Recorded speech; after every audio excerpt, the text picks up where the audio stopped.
Rock 108. Hey, it's Ned hanging out in the studio today. And once again, the high flying action that I have been a fan of since I was a kid of WWE is returning to the US Cellular Center in Cedar Rapids. It's the live holiday tour, and that's going to be on December 14th. Great seats starting at just $18. So, yeah, if you're thinking about something good for, Christmas, maybe a good stocking stuffer, some WWE tickets, why not? And I have one half of the Revival on the phone with me, and I'm talking about the one and only Dash Wilder. How's it going, man? Oh, Ned, it's going well, man. How about it yourself? Yeah, we were just talking about the weather before we jumped on the phone here, and we were just confirming that you were in South Carolina. It's 70 degrees where you're at today. North Carolina, but yes, I'm in Asheville, North Carolina, and it went from snow on Monday to about 70 degrees and sunny today. I'm jealous, man. I'm jealous. You're probably hitting the beach and just enjoying your time. To be fair, I actually was hoping for the cold weather while I was here because I live in Florida now, but I'm from North Carolina. Okay, yeah. I'm home visiting, and I wanted some cold, and of course I get like a little bit of it, and now it's almost Florida weather again. So Go figure. That's the weird weather patterns we live in these days. Who would have thought? Of course. Well, cool, man. Well, it's great talking to you. And history being obviously made with the Revival being the first tag team to Raw, SmackDown, and NXT Tag Team Championships. What's next for the Revival, man? How does it feel to be the big old champion? Oh, man, that was always something that we set out to do. Like, we never really knew when we started out as a tag team what we would be able to accomplish, but we knew we had pretty high aspirations for ourselves. And so becoming, like, NXT champions was something we really wanted to do. We, accomplished that, becoming two-time NXT Tag Team champions. And then we made our main roster debut in 2017 and eventually became two-time Raw Tag Team champions. Mm-hmm. Now we're one-time SmackDown Tag Team champions, but in Cedar Rapids, actually, we get a rematch with New Day for the tag team title. Hopefully we can become two-time SmackDown Tag Team champions as well. It's really kind of that. And that's the big action that you can get in. Anyone who's listening, get your ass to WWE Live Holiday Tour at the Cell Center. Going to be awesome. Now, Dash, I always like to ask this to people because I've been a big fan of wrestling since, the mid-'80s all the way to pretty much now, too. When you were younger, probably watching some of these matches, because you and I are about the same age. I'm 32, and I believe you're 32, if I'm correct, right? Yeah, 32, yeah. Yeah, so growing up around that time, what was some of your favorite things to see on the old school wrestling days? Oh, man, so my grandma got me into wrestling when I was probably 5. She was a huge wrestling fan. And being from Asheville in Western North Carolina, Mm-hmm. It was a hotbed back in the day. Like you can go on the network and you can find a ton of really old school good matches. Yeah. And actually, one of the matches that took place in Asheville was Arn versus Flair. Oh, man. I don't know if you remember the build up to that match, but it was fantastic. Yeah. Arn talked about it on his podcast recently. So, like, there was a lot of history in this area for wrestling, and I love watching that stuff. I love watching every bit of wrestling I could get my hands on, but I especially love the Crockett stuff, the mid-'80s, early '90s style. Yeah. Obviously, as you can tell from our in-ring style and our name and everything else, that's what we gravitate towards. Yeah. Absolutely, man. It's such classic stuff. I remember just sitting down watching all those and just seeing like people like the Ultimate Warrior, Jake the Snake, of course Hulk Hogan and whatnot too. And still one of my favorite matches has to be WrestleMania 3. I mean, the big match of Hulk Hogan versus Andre the Giant. I mean, that was nuts. And the Pontiac Silverdome in Detroit, Michigan. Everybody remembers like Macho and Steamboat from that one. Yeah. But Hogan and Andre was. Well, first, it's very funny because I got into wrestling. I love all kinds of it, but for whatever reason, Mm-hmm. Hulk Hogan to me was just a superhero. He was larger than life. And like, I can explain why Mm-hmm. we're so we're so enthralled by him. Yeah. But it just seems like there was something about him that kids loved. He was our real life superhero, real life Batman or Superman or something like that. So Yeah. I love watching Hogan. So like talking about Hogan Andre, man, those are the type of things that I couldn't control myself when I saw that. Oh yeah, man, absolutely. And that's something I always explain to people when I talk about wrestling and such is like oh, it's this and that. I'm like, dude, you got to look at it like it's this amazing, entertaining experience, and think of it as like a big, like I said, a superhero, real life superheroes that people can meet. And I remember sitting ringside last time WWE was here, and all these kids would rush up to meet you guys, and it was just so special and cool to see because it reminded me being a kid myself and meeting people like you and the superstars that you guys are. Yeah, like it's like that's what I think I love about it so much is that it's something for everyone. It's not just one size fits all. There's literally something that anybody could enjoy. Is that from the youngest of the family to the father to the mother to the sister, like it's one huge giant romantic comedy action superhero flick. Like there's nothing like it in the world. I think there's nothing that compares to it as far as just the spectrum that it covers for everybody as far for entertainment. Yes. You see, like, you look out into the crowd and you see like just this melting pot of humans, like from every background, every walk of life, every religion, every ethnicity, and I love that because you know that all these people are different, and they're all here for one reason, and there's something for every single one of those people. It's special to me. That's such a cool way of looking at it. I mean, and especially if we were talking about the early days of wrestling, 80s and the 90s, and to where it's at now is really unique to see because of the women's matches and the different matches and all that kind of stuff. Like you said, all inclusive, and it's such a really cool thing to see, man. Yeah, like I never thought growing up that wrestling would be one of the things that, looking at it now, has been at the forefront of all this change.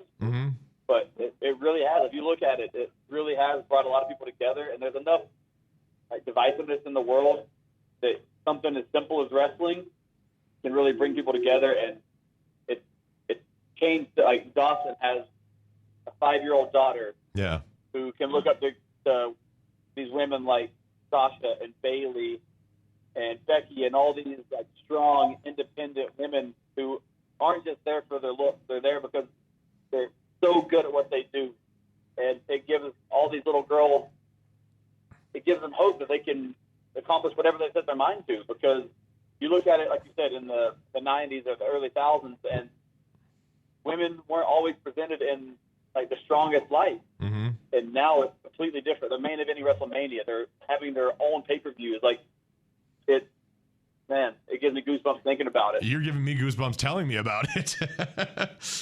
I'm just like, ooh, yeah, dude, he's so right. It's crazy. Seeing the way that seeing how Dawson's daughter lights up when he sees these girls, how she looks up to them, how they're role models for thousands and thousands and billions of little kids all around the world, man. You can't replicate that, and you can't fake that. That's just something that. Oh man, great. I can share an example. When I was at the last live show here in Cedar Rapids, Charlotte Flair was wrestling. Oh no, it was two live shows ago, and I just remember this little girl running up to her, and it meant so much to her that Charlotte gave her a hug, and she was just so amazed by it. I'm just like, that's what it's all about, man. Right there, that's what it's all about. Those are memories that they're never gonna forget. Like that's special to that little girl and all the little kids in the audience. And for me, like, that stuff was special for me when I was a kid because I came from a family that didn't have a whole lot. Yeah. Really, really poor, to put it blunt. And I'm from a super, super small town. The population is less than 900. And so you don't realize what you're capable of. Like everybody just kind of accept that you're going to be a small town kid or a small town guy for the rest of your life. Right. Yeah. You don't need to further your education. You don't need to pursue dreams. But for me, wrestling like changed my mindset. It showed me that there are people like the Hardy Boys. They're from a small town in North Carolina. That spoke to me because I was like, hey, I'm from the same state and I'm from a small town, and these guys made it. So why can't I? Yeah, man. It gave me something to keep me out of trouble and to keep me off of drugs and to keep me like focused and determined and working towards something. So, I mean, I owe my life to that stuff, literally, not just figuratively. Yeah, yeah, absolutely.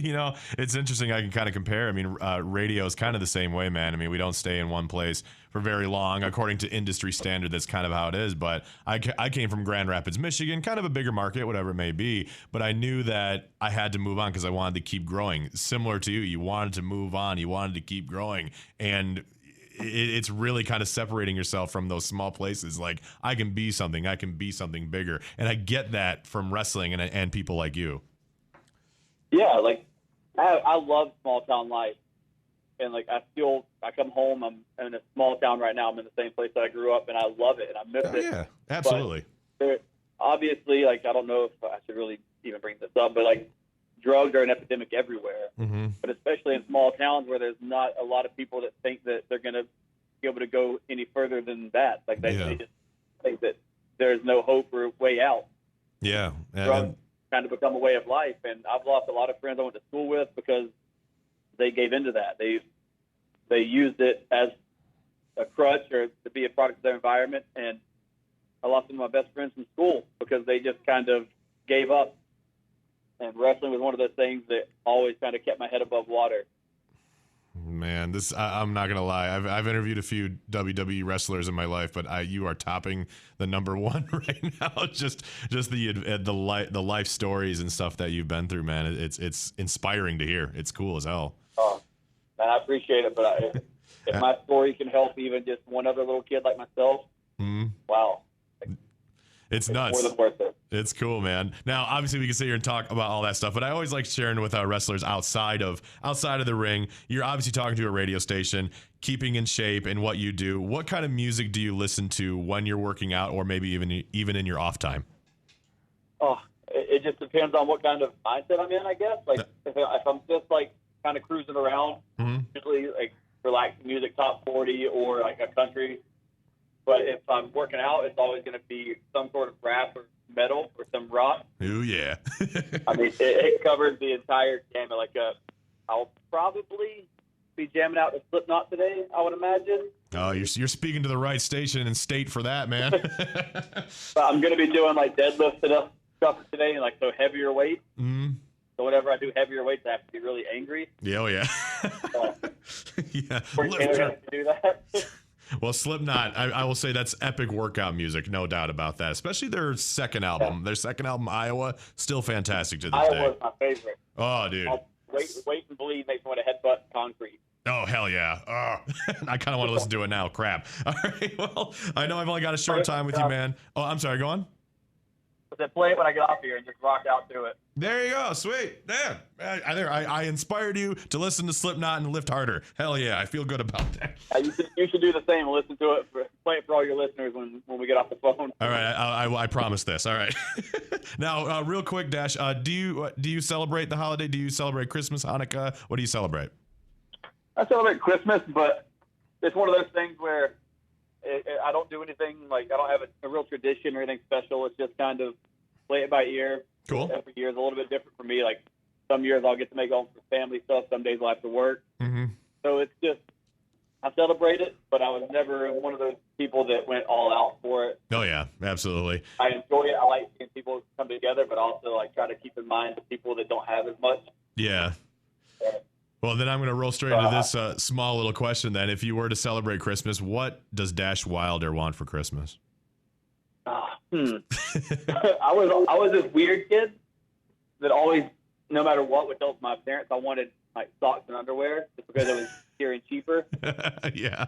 But, man, I don't want to give some kind of real cheesy, like, cliche answer, but honestly, I would prefer to just have some stuff that I could donate. I mean, that's just being honest. I'd rather, I know it's kind of a lame cop-out answer, but that's how man, but it's an honest answer. It's an honest answer, which is awesome. I have nothing in life that I really need for anymore. So if I could give back instead, I'd rather do that. That's awesome, man. And it's kind of funny that you mentioned that too, because, like you and I, both 32 years old. And when people like ask me what I want for Christmas, I just say, I really don't want anything. Like if I want something, one, I'll just go buy it, or two, do something like that. Like every year I seem to get a little bit more giving with my older mindset, I guess you could say. Yeah, like I said, like we didn't have much growing up, so Christmas was always kind of like a more stressful time of year for my family. Mm. So I think that I always keep that in mind, no matter how old I get. That I would rather it be something where, yeah, I'd rather give back. It means more to me, like doing that nowadays than it does. I don't want for anything. I don't need for anything. Like I have everything I could ever need in life. Yeah. So I'd rather, share that. Well, I'll tell you, Dash, you are the definition of work hard and get far, and you are definitely well deserved of all the success that you've had with WWE and taking over those big championships with Raw, SmackDown, and NXT. Man, I got to say, again, I've interviewed a few WWE wrestlers in my time here in radio, but you are easily the top one that I have enjoyed. I could sit here and talk with you for the next 3 hours. Well, anytime, Dad. I appreciated it. I enjoyed that too. So absolutely. Is there anything you want the fans to know before you call it a day and head on out here to Cedar Rapids? No, just come on out to the show on the 14th. Tickets are still available. You're going to see guys like us, New Day, and The Fiend, Roman Reigns, Daniel Bryan. It's a super show. It's a live event super show. So there's going to be people from Raw and SmackDown. So Bayley will be there, Sasha, Charlotte, everybody, all your favorites, and even us. Hell yeah, man. Dash, man, it was such a pleasure, and thanks for coming down, and we'll look forward to seeing you on December 14th, all right? Looking forward to it. Have a good one.